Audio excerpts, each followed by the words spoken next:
आज हम पढ़ेंगे मोर ऑन पल्मोनरी सर्कुलेशन के बारे में। और अगर हम बात करें पल्मोनरी सर्कुलेशन की तो हम देख रहे हैं कि ये दो वर्ड्स हैं, पल्मोनरी एंड सर्कुलेशन। सर्कुलेशन की बात करें कि सर्कुलेशन क्या है, तो हम कहते हैं कि ब्लड जो कि खून है जो मूव करता है बॉडी में, उसको कह रहे हैं कि वो क्या है, सर्कुलेशन। और सर्कुलेटरी सिस्टम में से आज हम पल्मोनरी सर्कुलेशन को डिस्कस करेंगे। पल्मोनरी सर्कुलेशन में हम देखते हैं कि जब हम बात करते हैं कि जो ब्लड है वो कहाँ से मूव करता है, वो हमारे हार्ट से, हमारे दिल से लंग्स की तरफ जाता है, हमारे फेफड़ों की तरफ, और फिर वहां से दोबारा से किस तरफ को आएगा, हमारे हार्ट की तरफ को। तो इस तरह की जो सर्कुलेशन है उसे क्या कहा जाता है, उसे पल्मोनरी सर्कुलेशन। अगर हम ये देखते हैं कि जो ब्लड है वो हमारे हार्ट से, दिल से जो फेफड़ों की तरफ जा रहा है, जो लंग्स की तरफ जा रहा है, वो किस लिए जाता है, ऑक्सीजनेशन के लिए। क्योंकि हम जानते हैं कि जब हम सांस लेते हैं, हम रिस्पायर करते हैं, तो ऑक्सीजन कहाँ पर आती है, हमारे लंग्स में। तो फिर वहां से लंग्स से कहाँ पर आती है, हमारे ब्लड में। तो उसको अगर हम फर्दर देखें तो हम देखते हैं कि अगर हम बात करें तो हम देखते हैं कि जो ऑक्सीजन डिप्लेटेड ब्लड है, मतलब ये कि जो ब्लड हमारी बॉडी से आता है हार्ट की तरफ, उसमें क्या प्रेजेंट होती है, उसमें कार्बन डाइऑक्साइड प्रेजेंट होती है, उसमें ऑक्सीजन प्रेजेंट नहीं होती। तो फिर वो वाला ब्लड जो है कहाँ पर भेजा जाता है, राइट आर्ट्रियम में। और राइट आर्ट्रियम से हम देखते हैं कि कहाँ से आता है, superior and inferior vena cava से। और फिर फर्दर हम देखते हैं कि वो कहाँ पर एंटर हो जाएगा, पल्मोनरी सर्कुलेशन। जैसे कि यहाँ पर हम देख रहे हैं कि ऑक्सीजन डिप्लीटेड जो ब्लड है वो सिस्टमैटिक सर्कुलेशन को छोड़ के, सिस्टमैटिक सर्कुलेशन कौन सी सर्कुलेशन है, जो हम बात करें कि बॉडी में फर्दर जो ब्लड की सर्कुलेशन है, जिसमें हम कह रहे हैं कि अपर और लोअर बॉडी पार्ट में, उसे सिस्टमैटिक सर्कुलेशन। जैसे कि यहाँ पर हम देख रहे हैं सिस्टमैटिक कैपिलरीज, ये क्या शो करी हैं, ये शो करी हैं सिस्टमैटिक सर्कुलेशन को, कि जो बॉडी के दूसरे ऑर्गन्स तक ब्लड जाता है वो इस सर्कुलेशन की मदद से जाता है, या हम कह सकते हैं कि इस सर्कुलेशन के जरिए से जाता है। अब जैसे कि हम बात कर रहे थे कि बॉडी से, जैसे हम यहाँ देख रहे हैं, अगर हम बात करें, कंसिडर करें कि ये कौन सा वाला रीजन है, ये अपर बॉडी रीजन। इसी तरह से अगर हम देखें कि ये लोअर बॉडी रीजन है, तो अपर से जो है सुपीरियर वेना कैवा, इस तरह से लोअर बॉडी रीजन से जो इंफीरियर वेना कैवा है वो डीऑक्सीजनेटेड ब्लड, जैसे कि यहाँ पर हम देख रहे हैं जो ब्लू कलर में दिखाया हुआ है, ये कौन सा ब्लड है, जिसमें कार्बन डाइऑक्साइड की मिकदार, कार्बन डाइऑक्साइड की कंसंट्रेशन ज्यादा है।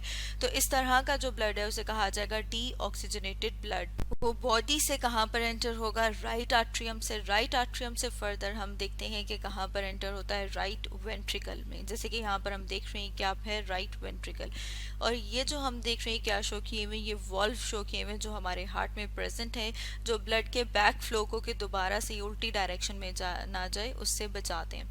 फर्दर हम देखते हैं कि जब हमारा राइट वेंट्रिकल जो है वो पंप करता है, तो यहाँ से ब्लड किधर आ जाएगा, पल्मोनरी आर्टरी में। अब पल्मोनरी आर्टरी को हम फर्दर देखते हैं कि ये स्प्लिट हो जाती है, मतलब हम देख रहे हैं कि यहाँ पर क्या हो गई, इसकी दो शाखें निकल रही हैं। इसमें से एक जो है वो किस तरफ को लेके आ रही है ब्लड, वो राइट लंग की तरफ, और जो दूसरी है वो किस तरफ को लेके आ रही है, लेफ्ट लंग की तरफ। अब लंग्स में अगर हम फर्दर देखें तो हम एक और डायग्राम देख लेते हैं। जैसे कि यहाँ पर हम देख रहे हैं, अगर हम इनलार्ज करके देखें तो लंग्स में फर्दर क्या प्रेजेंट होते हैं, ग्रेप लाइक स्ट्रक्चर, जैसे कि अंगूरों का गुच्छा होता है, इस तरह का स्ट्रक्चर प्रेजेंट होता है, जिसे कि एल्व्यूलाई कहा जाता है। अब हम देखते हैं कि एल्व्यूलाई को किसने सराउंड किया हुआ है, ब्लड कैपिलरीज ने। ब्लड कैपिलरीज जो कि हम देख रहे हैं इतनी स्मॉल, इतनी छोटी होती हैं कि उसमें से एक टाइम पे एक रेड ब्लड सेल पास करे। जैसे कि यहाँ पर हम देख रहे हैं, अब हम देखते हैं कि जो बॉडी से ब्लड जो है वो यहाँ पर आएगा लंग्स के पास। तो जैसे कि यहाँ पर हम देख रहे हैं कि उसमें कार्बन डाइऑक्साइड की कंसंट्रेशन, कार्बन डाइऑक्साइड की मिकदार ज्यादा होगी, तो वो डिफ्यूज होके कहाँ पर आ जाएगा, एल्व्यूलाई के अंदर, मतलब यहाँ पे हम कह रहे हैं कि लंग्स में आ जाएगा। डिफ्यूज होना किसको कहते हैं, जिसमें हम कहते हैं कि जब कार्बन डाइऑक्साइड, या हम कहते हैं कि जब हायर कंसंट्रेशन से लोअर कंसंट्रेशन, मतलब ये कि जहाँ पर उसकी मिकदार ज्यादा है वहां से उस तरफ को मूव करे जहाँ पर उसकी मिकदार कम है, तो इसे कहते हैं डिफ्यूजन। इसी तरह से हम देखते हैं कि ऑक्सीजन जो है वो डिफ्यूज होकर कहाँ पर आ जाएगी, वो ब्लड कैपिलरी में आ जाएगी, और वहां पर आके वो बाइंड करेगी हीमोग्लोबिन, जो कहाँ पर प्रेजेंट होते हैं, रेड ब्लड सेल के ऊपर। तो हम देख रहे हैं कि ऑक्सीजन जो है वो डिफ्यूज करके कहाँ पर आ जाती है, वो आ जाती है ब्लड में। अब फर्दर जो ये वाला ब्लड है ये कहाँ पर आएगा, अगर हम दोबारा से देखें तो हम देखते हैं कि ये जो ब्लड है वो आ जाएगा लंग से लेफ्ट आर्ट्रिया में, लेफ्ट आर्ट्रिया से लेफ्ट वेंट्रिकल में, और लेफ्ट वेंट्रिकल इसको पंप करता है हमारी पूरी बॉडी में। जैसे कि यहाँ पर हम देख रहे हैं अपर बॉडी, और यहाँ से हम देख रहे हैं कि किधर जा रहा है, लोअर बॉडी में। फर्दर अगर हम देखें तो हम देखें दोबारा से, अगर हम अपनी इस डायग्राम के ऊपर आए तो अब जब ये ब्लड जो है वो बॉडी सेल्स के पास जाएगा, तो अब क्योंकि ब्लड में किसकी मिकदार ज़्यादा है, ऑक्सीजन की, तो ऑक्सीजन यहाँ से डिफ्यूज़ करके कहाँ पर आ जाएगा, बॉडी सेल्स के पास, और बॉडी सेल के पास जो कार्बन डाइऑक्साइड है वो कहाँ पर आ जाएगी, वो आ जाएगी दोबारा से ब्लड में।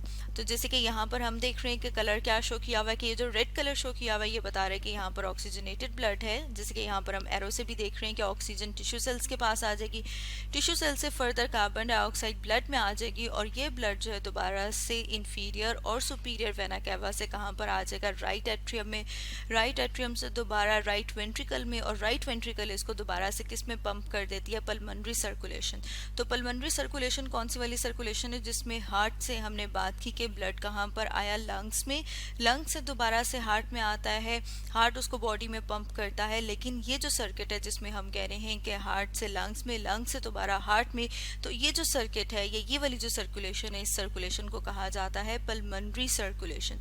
तो स्टूडेंट्स, आज हमने क्या डिस्कस किया, आज हमने डिस्कस किया मोर ऑन पल्मोनरी सर्कुलेशन के बारे में।